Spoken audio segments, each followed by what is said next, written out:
Hey everyone, today's lecture will be about religion and reforms in the 1800s in the United States.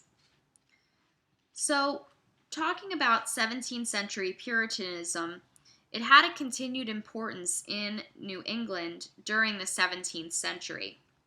In the 1740s, there was a major revival of religious concerns in New Jersey and Pennsylvania, which spread throughout the colonies and is known as the Great Awakening.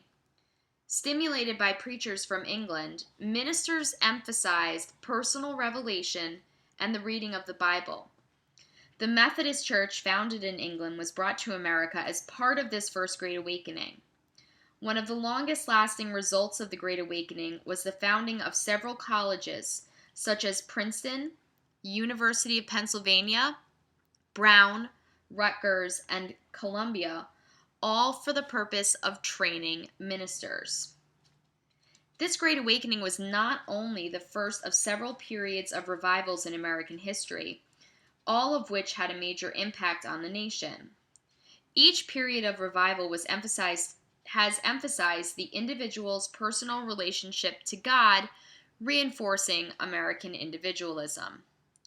Revival religion had placed emphasis that no one's fate is predetermined, as some religious teachings may suggest, but instead that by changing yourself or being born again to God's ways, you can determine your own fate and be saved. This has given a great sense of security and of mission to those who have been saved or born again as Christians. This sense of mission played a very important role in the United States in the 1820s and 1830s, leading to many reform movements. Revival religion also had an element of fundamentalism to it, holding that the Bible contains specific words of God that must be followed and obeyed. This in turn has put an emphasis on education and the ability to read the Bible.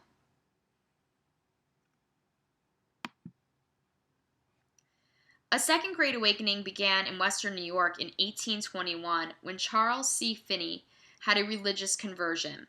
His preaching emphasized revival religion and that Christians, by making the right choices, could find salvation. His preachings and those of his followers had particular appeal to women on the frontier, where women's lives were often isolated and in urban centers. They enjoyed the community activity of meetings with visiting preachers, going to church, and participating in church-sponsored activities out of the home. They appreciated the message of individualism and redemption. The Great Awakening's impact, however, was not just on women.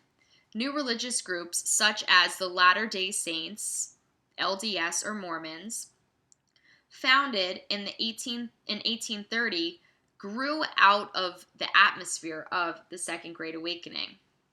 The message of revival religion, this idea of individualism, a community of chosen people, the potential worth of each individual in God's eyes, reinforced the growing democratic attitudes of Americans. It gave support to and provided a base for many of the reform movements that developed in the 1830s and 1840s. These reforms are often lumped together under the phrase Jacksonian democracy. The Second Great Awakening also reinforced the concept of manifest destiny, which we discussed in the previous lectures. The reform aspects of Jacksonian democracy that probably most affect you, the student, are those that took place in education. Horace Mann, who served as secretary of the newly created Massachusetts Board of Education from 1837 to 1848, is considered the leader of the movement for educational reform. He established the first minimum school year requirement, 6 months of school. He saw the first training college for teachers established and 50 new high schools built in the state. Curriculum changes instituted by Horace Mann included less emphasis on religion and more on useful skills, and on making not only the skills useful, but creating and shaping a good citizen.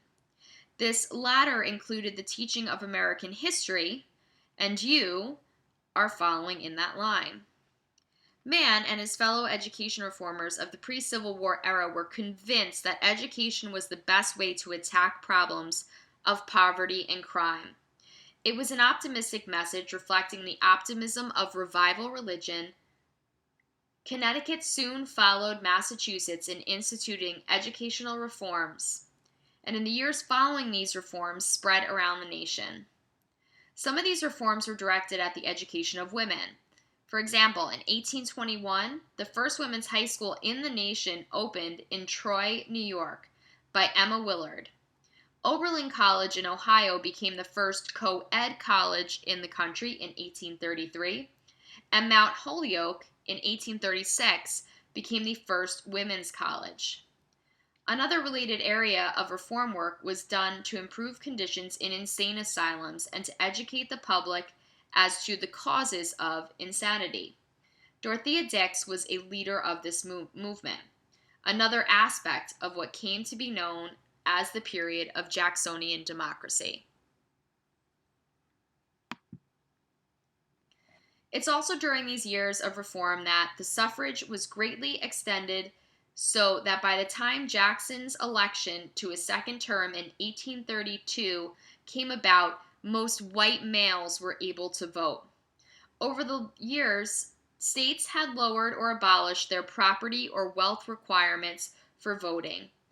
In certain states, free Africans had the right to vote, but there was no discussion of voting rights for slaves, and very little discussion of voting rights for women until after the Seneca Falls Convention.